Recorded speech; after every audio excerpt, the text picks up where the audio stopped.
बांग्लादेश में चुनाव, सड़कों पर तनाव, ढाका के मीरपुर 10 में हंगामा और बीएनपी बनाम जमात समर्थकों के बीच सीधी भिड़ंत।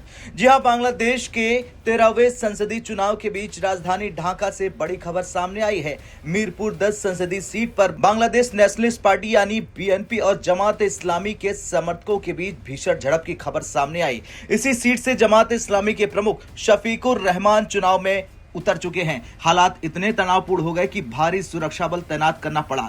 चुनाव के दिन आमतौर पर लोकतंत्र का उत्सव माना जाता है, लेकिन ढाका के मीरपुर 10 में माहौल अलग दिखा। स्थानीय मीडिया रिपोर्ट के अनुसार दोनों दलों के समर्थक आमने सामने आ गए, नारेबाजी हुई, धक्का मुक्की हुई और देखते ही देखते स्थिति तनावपूर्ण हो गई। सुरक्षा बलों ने तत्काल हस्तक्षेप किया और स्थिति को नियंत्रित करने की कोशिश की, लेकिन इस घटना ने चुनाव की निष्पक्षता और सुरक्षा पर सवाल खड़े कर दिए। अब इस चुनाव में दो बड़े नाम चर्चा के केंद्र में हैं। पहला नाम है तारिक रहमान, बीएनपी प्रमुख, और दूसरा शफीकुर रहमान, जमात इस्लामी प्रमुख। दोनों नेताओं ने वोट डाला। दोनों के मतदान केंद्रों पर भारी सुरक्षा व्यवस्था देखी गई। जमात प्रमुख शफीकुर रहमान ने इस चुनाव को टर्निंग पॉइंट करार दिया। उन्होंने कहा कि हम इसके लिए तड़प रहे थे, लोग बदलाव चाहते हैं और हम भी अपने अंदर बदलाव कर रहे हैं। यह बयान सिर्फ चुनावी जोश नहीं था, बल्कि एक राजनीतिक संदेश भी था। अब वोटिंग के बीच बीएनपी प्रमुख तारिक रहमान ने बड़ा बयान दिया। उन्होंने कहा कि अगर उनकी पार्टी जीतती है तो उनके सामने बड़ी चुनौती होगी। तारिक रहमान ने शेख हसीना की पिछली सरकार पर भी गंभीर आरोप लगाए। उन्होंने कहा कि देश को लूटा गया। उन्होंने वादा किया कि अगर वो प्रधानमंत्री बनते हैं तो बांग्लादेश का पुनर्निर्माण होगा। तारिक रहमान की प्राथमिकताएं क्या होंगी, ये उनके बयान से साफ हो गया। उन्होंने कहा कि देश की सुरक्षा व्यवस्था को मजबूत करना, सामान्य हालात बहाल करना, लोगों को सुरक्षित माहौल देना, ये सबसे बड़ी प्राथमिकताएं हैं। लेकिन कहानी यही खत्म नहीं होती। पूर्व प्रधानमंत्री शेख हसीना की पार्टी अवामी लीग ने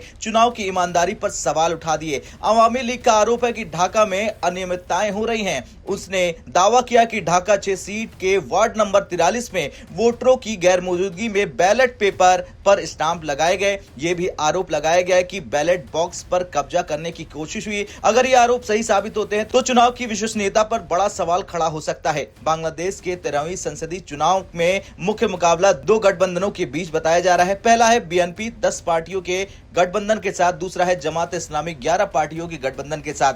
तारिक रहमान 17 साल के स्वनिर्वासन के बाद देश लौटे हैं। उनकी वापसी को राजनीति में बड़ा घटनाक्रम माना जा रहा है। 60 साल के तारिक को प्रधानमंत्री पद का प्रबल दावेदार माना जा रहा है। वहीं जमात इस्लामी भी पूरी ताकत से मैदान में उतर चुका है। उसके गठबंधन में नेशनल सिटीजन पार्टी भी शामिल है, जिसे शेख हसीना के खिलाफ आंदोलन करने वाले छात्रों ने बनाया है। बांग्लादेश दक्षिण एशिया की राजनीति में अहम भूमिका निभाता है। भारत के साथ उसकी लंबी सीमा है। आर्थिक और सुरक्षा सहयोग महत्वपूर्ण है। ऐसे में अगर सत्ता परिवर्तन होता है तो इसका असर क्षेत्रीय राजनीति पर पड़ सकता है। तारिक रहमान का रुख भारत के प्रति क्या होगा, जमात इस्लामी की नीति क्या होगी, ये भी अहम सवाल है। हालांकि मीरपुर 10 की झड़प क्या सिर्फ स्थानीय घटना है या बड़े टकराव का संकेत है? चुनाव के दौरान समर्थकों के बीच भिड़ंत बताती है कि माहौल बेहद संवेदनशील है। अगर परिणाम विवादित रहे तो देश में राजनीतिक अस्थिरता बढ़ सकती है। अब आगे निगाहें चुनाव आयोग और सुरक्षा एजेंसियों पर है। क्या वे निष्पक्ष और शांतिपूर्ण मतगणना सुनिश्चित कर पाएंगे? क्या आरोपों की जांच होगी? क्या नतीजे स्वीकार किए जाएंगे? बांग्लादेश के लिए चुनाव सिर्फ सरकार बदलने का सवाल नहीं है, बल्कि लोकतांत्रिक संस्थाओं की परीक्षा भी है।